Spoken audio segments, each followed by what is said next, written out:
स्वागत आपका। मैं आपसे जानना चाहता हूं, आप तो उत्तर प्रदेश के विभिन्न जनपदों का इस समय ट्रेवल करके लौटे हैं। आप क्या पाते हैं कि ये जातियों की लड़ाइयां हो रही हैं ग्राउंड पे, जाति ही प्रधान है पॉलिटिकल पार्टीज के लिए, और किस जाति का किधर आपको झुकाव अधिक दिखा?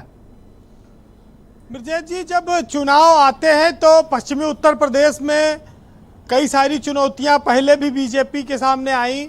सबसे बड़ा मामला किसान आंदोलन का रहा, जिसमें पंजाब से लेके हरियाणा, उत्तर प्रदेश, राजस्थान, तमाम सारे प्रदेशों के लोग रहे और बहुत लंबा आंदोलन चला। उसके बावजूद भाजपा पश्चिमी उत्तर प्रदेश में जीतने में कामयाब रही। अब फिर एक चुनाव आया लोकसभा का, क्षत्रियों की एक विरोध के स्वर सुनाई पड़े, पंचायतें शुरू हो गई, गुजरात से लेकर राजस्थान, उत्तर प्रदेश तक। और अब ये कितना नुकसान पहुंचा पाएंगी ये चुनाव परिणाम बताएगा। लेकिन हमारे समाज में हर जात के नेता बनाए जाते हैं, इसीलिए कि जब कोई जातियों का विरोध का स्वर उठाए तो वो जाहिर करें। और उसको रही बात गुटबाजी की, और जो हर पार्टी में है, भाजपा में, सरकार में है, था अनुशासन रहता था, कभी बाहर नहीं आता था, अब बाहर आ गया।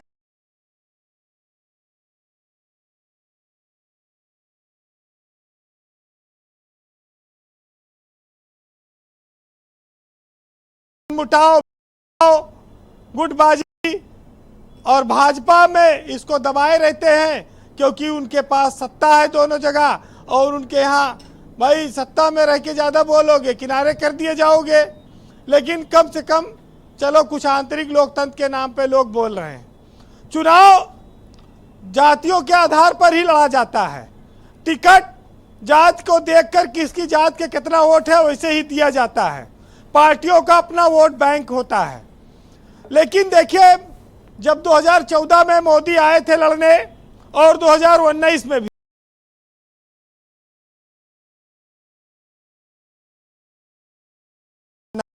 है,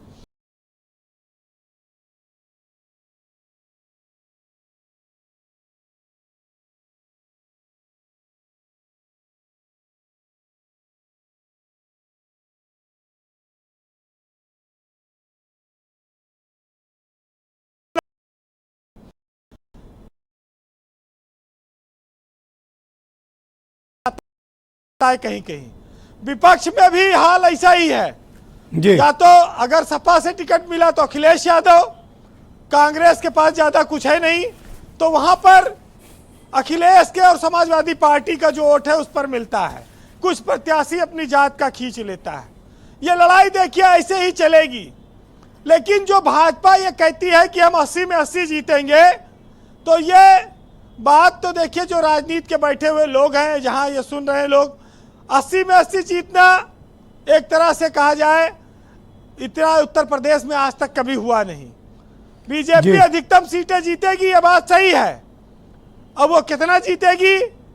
और इस बार मायावती ने जो टिकट बांटे हैं वो खाली सपा को ही नहीं परेशान कर रहे हैं, भाजपा को भी तो कर रहे हैं, बस सपा थोड़ा ज्यादा कर रहे हैं।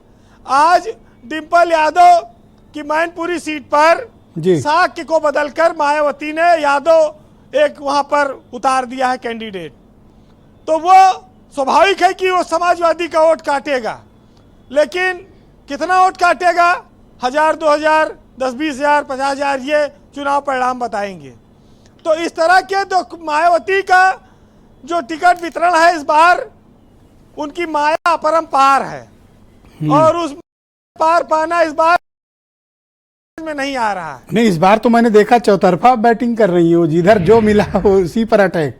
हाँ, तो ये देखिए, डिम्पल यादव के खिलाफ यादव कैंडिडेट दे दिया ब्रजेश जी। तो इसके लिए कोई भी आज मायावती पे इसीलिए आरोप नहीं लगा पा रहा है कि वो भाजपा के हाथों खेल रही हैं या वो विपक्ष के साथ कोई उनका गठजोड़ है अंदर खाने। मायावती अपना एक स्वतंत्रता पूर्वक निर्णय ले रही हैं।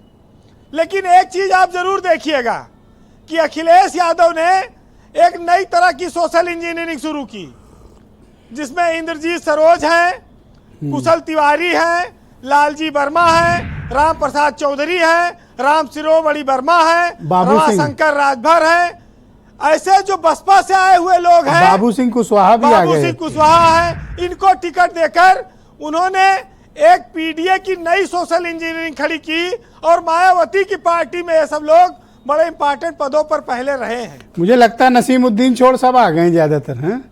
हाँ, बाकी जो बचा था वो कमल के फूल पे पहले से है, यहाँ सब बने ही हैं। कुछ जी। इधर गिरे, कुछ उधर गिरे। जो कमल वाले पे गिरे वो मंत्री बने और जो उधर गए वो भी संतरिये हैं। ये है जी। एक बहुत अच्छी बात है, मुंशी प्रेमचंद ने लिखा है कि समाज में जो लोग हैं, जो प्रबुद्ध हैं, जो विचार रखते हैं, उनको बोलना चाहिए। जिनके अंदर प्रतिभा होती है, जिनके अंदर लगन होती है, विचार होता है और वो लोग बोलते हैं। जिन लोगों ने धन भोग विलास को ही अपने जीवन का लक्ष्य बना लिया, वो लोग कभी नहीं बोल सकते। और ये बात हर युग में सही रहेगी जो मुंशी प्रेमचंद ने 100 साल पहले लिखी है। बहरहाल इतिहास को पढ़कर नफरत करना सीखोगे तो भविष्य को बर्बाद कर लोगे। इतिहास को पढ़कर साहसी बनना सीखिए और सामाजिक समस्याओं को हल करना सीखिए, तब तरक्की होगी। अतीत में किसने क्या कहा है उस पर नहीं जाना चाहिए। लेकिन देखिए, नेता हर चीज को घुमा देते हैं अपने हिसाब से चुनाव में, और इसको हम आप कुछ कर नहीं सकते। मासेस का खेल है करोड़ों अरबों लोगों का। एक साहित्यकार ने लिखा है, सुनिएगा, जो पाट उल्टे हैं, जो बेईमान हैं, वो कहते हैं कि बहुत बेईमानी है।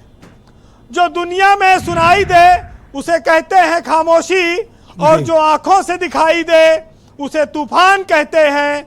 और मेरे अंदर से एक एक कर सब हो गया रुखसत, मगर एक चीज बाकी है जिसे ईमान कहते हैं। बहुत शुक्रिया वीरेंद्र जी, आपका बहुत बहुत धन्यवाद। ग्राउंड जीरो से अपने इनपुट, फीडबैक और पॉलिटिकल ऑब्जर्वेशंस हम